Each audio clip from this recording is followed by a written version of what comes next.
ये विषय किस प्रकार से आगे बढ़ेगा, कैसे सीताराम जी के मन में ये विचार है, इसके लिए मैं आमंत्रित करना चाहता हूँ डॉक्टर सीताराम जी गुप्ता को, जिनके निर्देशन में ये सारा आयोजन हो रहा है। जयपुर शहर में 51 पंचकुंडीय हवन यज्ञ का जिन्होंने संकल्प लिया है और 5वां कार्यक्रम ये आपके समक्ष है। तो इस विचार को आगे बढ़ाने के लिए मैं बहुत ही आदर और विनम्रता के साथ आमंत्रित करता हूँ डॉक्टर सीताराम जी। आप सभी को मेरा गोमय प्रणाम। और जैसा विवेक जी ने बताया, मैं अपनी बात प्रारंभ करूं वो एक कहानी के माध्यम से प्रारंभ करना चाहूंगा। जैसा विवेक जी भाई साहब बता रहे थे कि मनुष्य जन्म जब हमें मिला है, उसके लिए एक कहावत आती है कि बड़े भाग मानुष तन पावा। बहुत सौभाग्य से और 84 लाख योनियों के बाद ये इंसानी शरीर हमें मिलता है। पर कई बार हमें ये अहम हो जाता है कि मैं नहीं होता तो क्या होता, जो कुछ कर रहा हूँ वो मैं कर रहा हूँ। और उस बात के लिए मुझे सुंदर कांड का एक प्रसंग बहुत अच्छे से याद आ जाता है। हनुमान जी जब लंका में गए माँ सीता की खोज में, तो वहां उस उपवन में वो बैठे हुए थे जहां माँ सीता थी।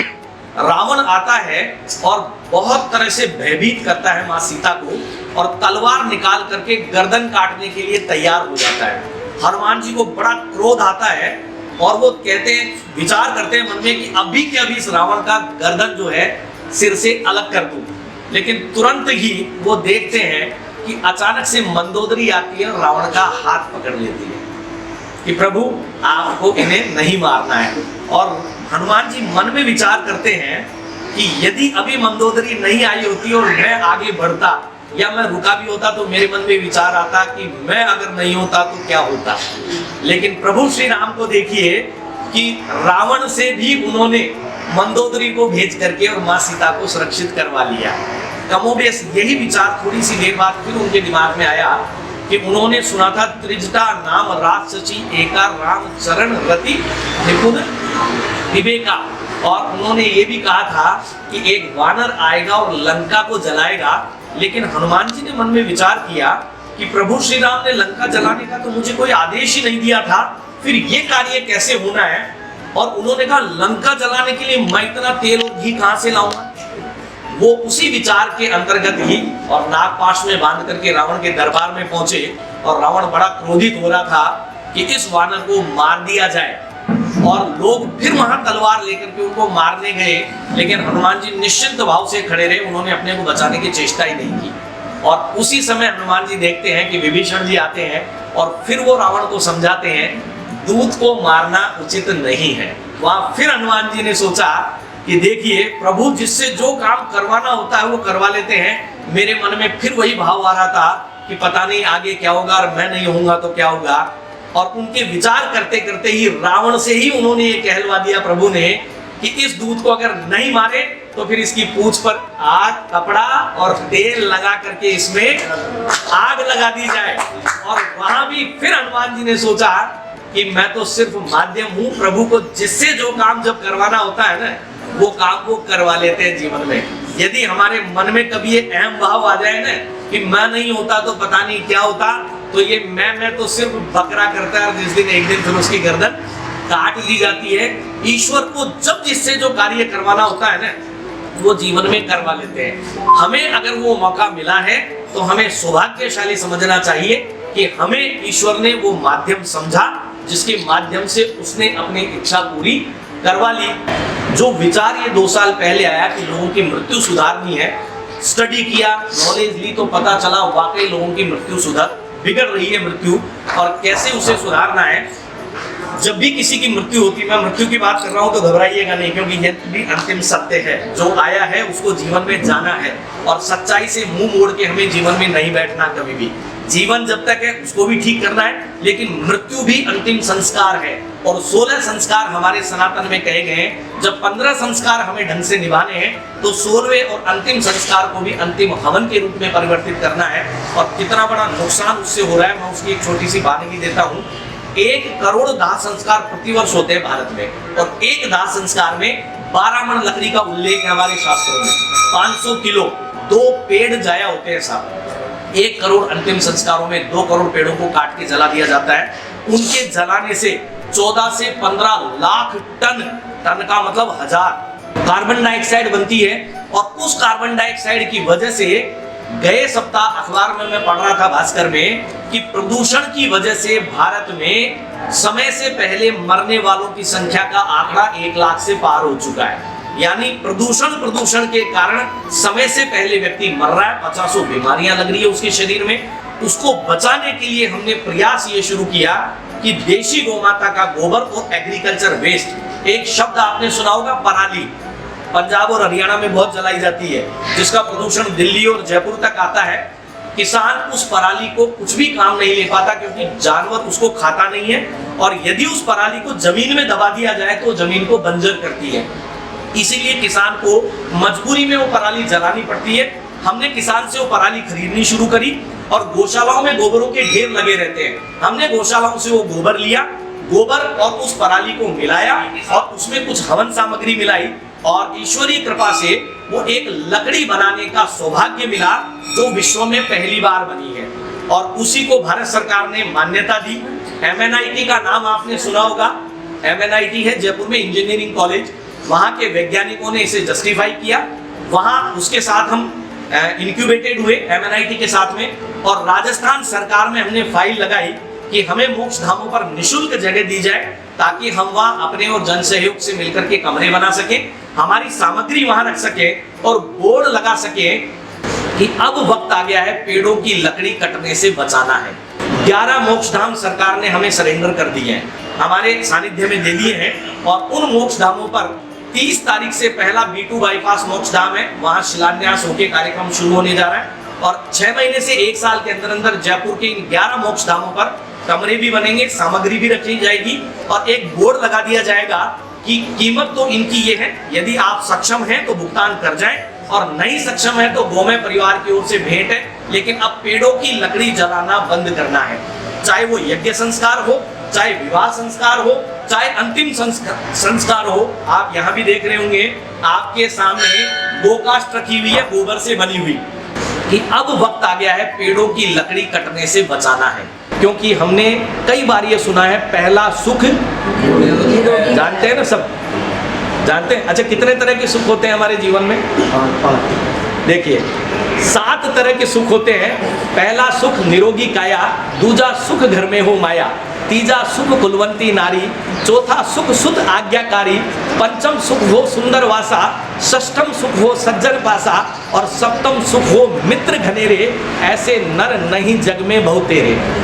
आपको जानकर के आश्चर्य होगा, रावण के पास ये 7 सुख थे।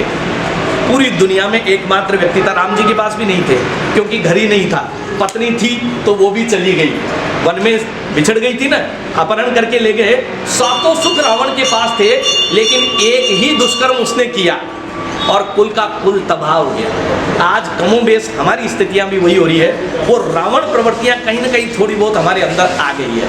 कहीं भी देखा सस्ती मिल रही है, सस्ते के चक्कर में कुछ भी ले लीजिए। ये जो पहला सुख है ना जीवन से, आज यही नदारद है। 99.99% 0.1% की छोड़ दें, 99.99% लोग जब भी पैदा होते हैं वो स्वस्थ होते हैं। पर मुझे कहते हुए और बड़ी तकलीफ हो रही है, मृत्यु जो है वो सहज नहीं हो रही है लोगों की। जितना बड़ा पैसे वाला उतनी ही बड़ी ICU। सहज मृत्यु कोई बिरले लोगों को नसीब होती है। पर यदि हमने प्रकृति का वर्ण कर लिया, सहज जीवन जीना शुरू कर दिया, तो आप ये निश्चित मानिए जितना आनंद में आप जीवन जी रहे हैं उतने ही आनंद से आप उस परमात्मा के पास भी जा पाएंगे। और इस चीज़ का बीड़ा गौमय परिवार ने उठाया, संकल्प पत्र एक अभियान प्रारंभ किया। 2 तरह के संकल्प हम आपसे लिवाते हैं। पहला संकल्प, आज से ही अपने जीवन में ये संकल्प ले लें कि अपने परिवार में कोई भी एक गोगव्य का अनुपालन आपको करना है। चाहे वो दूध हो सकता है देशी गौमाता का, घी हो सकता है, छाछ हो सकती है, कुछ भी हो सकता है, धूप बत्ती भी हो सकती है। हमने देशी गौमाता के गोबर में 21 तरह की जड़ी बूटियाँ मिला करके, और हमारी एक गौशाला है, मैं नहीं बनाता, गौशालाएँ तैयार करती है। हमारा काम है आप लोगों तक चेतना जागृत करना और अच्छा अच्छी चीज का विचार यदि आपके मन में आ गया तो अच्छी चीजें बनाने वाले लोग हैं भी। लेकिन विडंबना क्या है, जो गौशाला कोई अच्छा घी बना देती है, अगर उसने कह दिया कि साहब 1000 रुपये किलो है, तो आप तुरंत मना कर दोगे रहने दे भैया, 500 रुपये किलो में तो बगल में ही मिल रहा है, और पूजा वाला तो हमको 250 में मिल जाता है, ये 1000 रुपये किलो का घी हम नहीं लेंगे। वो अलग बात है, उस 250-500 रुपये किलो को खा करके और जब वो फैट जमा हो जाता है ना अंदर, फिर डॉक्टर साहब आपसे 5 लाख रुपए की भी डिमांड करेंगे ना, तो आप तुरंत जमा कराएंगे, क्योंकि फटाफट डॉक्टर साहब मेरा हार्ट आप ठीक कर दीजिए।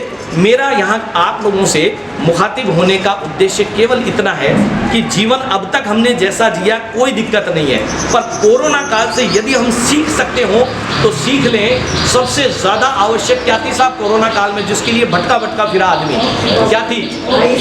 ऑक्सीजन। ऑक्सीजन। और वो ऑक्सीजन कहीं से मिलती है सर? और उन्हीं पेड़ों को हम क्या कर रहे हैं? अपने निजी स्वार्थों के लिए। अब कई बार लोग कहते हैं साहब बंद तो कर दिया, उसका विकल्प है क्या? हम उस विकल्प को ही लेकर के आए कि हमने वो लकड़ी बनाई कि 2 संकल्प हम ले, और जितने लोग हमारे संपर्क में आए आने वाले दिनों में, उन लोगों से वो संकल्प पत्र भी ऑनलाइन है। मोबाइल का आजकल ज़माना है, सब लोग मोबाइल मेंटेन करते हैं, हमने मोबाइल पे ही वो ऐप बनवा दिया, और संकल्प पत्र निःशुल्क के साथ, कोई उसका पैसा नहीं है, आपको वो निःशुल्क भरना है। और एक छोटी सी जानकारी आपको और दे दूँ, जो भी लोग ईश्वर के इस कार्यक्रम में सहयोगी बनेंगे, अब तक आपने गौमाता को दिया होगा, अब गौमाता आपको कुछ देने आई है पहली बार गौमय परिवार के माध्यम से। पूरे जयपुर में, चूंकि आबादी हमारे जयपुर की 50 लाख है, लगभग 1% लोगों को चेतना जागृत करने का बीड़ा उठाया हमने, कि 99% की तो फिर अपने आप, अगर 1% भी, 100 में से एक भी आदमी सजग हो गया तो बाकी 99 लोगों को तो अपने आप चेतना जागृत कर देगा। अब 50 लाख की जयपुर की आबादी है, तो 1% कितना हुआ साहब? 50,000। इसीलिए हमने 51 यज्ञों का माध्यम लिया कि प्रत्येक यज्ञ से हमें 5-5, 10-10 लोग ऐसे चाहिए जो 100-100 लोगों से संकल्प पत्र भरवा सके। अगर एक यज्ञ से हमें 10 लोग ऐसे मिल गए तो टोटल कितने यज्ञ हो रहे हैं साहब? 51। 10 लोग 51 यज्ञों से 10-10 मिले तो कितने होंगे? 510। और हर व्यक्ति ने यदि 100-100 संकल्प पत्र भरवा दिए तो हमारा लक्ष्य पूरा हो जाएगा साल भर में। क्योंकि मैं अकेला दौड़ूँ या मेरी टीम दौड़ेगी तो 5 साल में भी नहीं कर पाएंगे। ये जिम्मेदारी सबको निभानी है, पर चूंकि कई बार ये मन में आता है साहब मैं करूँगा तो इससे मुझे क्या फ़ायदा होगा, होता है ना, पर प्रत्यक्ष तो आपको फायदा ही होगा, परोक्ष रूप से तो प्रत्यक्ष भी फायदा मिलेगा।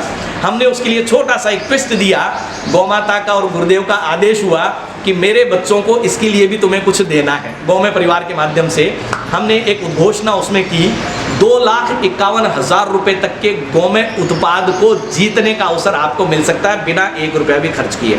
आपको कुछ नहीं देना, आपको सिर्फ देना है अपना समर्पण, और दिल से इस बात का समर्पण कि 100 लोगों को मैं प्रेरित करके संकल्प पत्र भरवाऊं। और वो क्या संकल्प है? 2 क्या संकल्प है साहब? एक तो नित्य प्रति अपने घर में कोई भी एक गोगव्य का अनुपालन, और दूसरा जहां भी लकड़ी जलती हुई दिखे वहां आपका प्रयास हो कि अब लकड़ी की जगह या तो गोकाष्ठ या गौमय समिधा जले। लकड़ी जलना धीरे धीरे हमारे समाज में बंद हो। और हमारा राजस्थान तो पेड़ों को बचाने में पूरे विश्व में अग्रणी है। खेजड़ली अभियान सुना है आपने? 1730 की बात है ये। 363 लोगों ने अपनी गर्दनें कटवा दी थी पेड़ों को बचाने के लिए। हमारा राजस्थान तो इतना अग्रणी है, अब हमें गर्दन भी नहीं कटवानी है, पर केवल संकल्प क्या लेना है, अब जहां भी पेड़ कटने की नौबत आए, लेकिन उनको प्यार से समझा देना, भैया इसका विकल्प हम दे चुके हैं, अब पेड़ों की लकड़ी जलाना आप धीरे धीरे बंद कर दे। आज से संकल्प ले लें कि नित्य प्रति अपने घर में एक गोगव्य का अनुपालन करें, और जहां भी लकड़ी जलने की नौबत आए पेड़ों की, उसके विकल्प के रूप में लोगों को समझाना शुरू करें। क्योंकि मेरा अकेले के समझाने से पूरा काम नहीं होगा। ये 51 यज्ञों का माध्यम इसीलिए रखा गया। यज्ञ के माध्यम से मैं गायत्री परिवार का बहुत आभारी हूँ, और गुरुदेव का आदेश है इसलिए पूरा करना है कि आप सब अपनी वक्त में से वक्त निकाल करके और हमारे यज्ञों के लिए आप पूरी व्यवस्थाएं देते हैं। और इसी प्रकार जयपुर के आज ये 5वां है, ऐसे अभी 46 और होने हैं, ताकि प्रत्येक वर्ग तक हमारी बात पहुंच सके, लोग जागरूक हो सके। और जयपुर का व्यक्ति जिस दिन जागरूक हो गया, मुझे आशा ही नहीं ये पूर्ण विश्वास है, पूरे विश्व पटल पर हम छाएंगे इस बात के लिए कि शुरुआत कहाँ से हुई थी सब, कहाँ से हुई। और समय की मर्यादा को ध्यान में रखते हुए मैं अपनी बात को यहीं समाप्त करूँगा। जय गौ माता।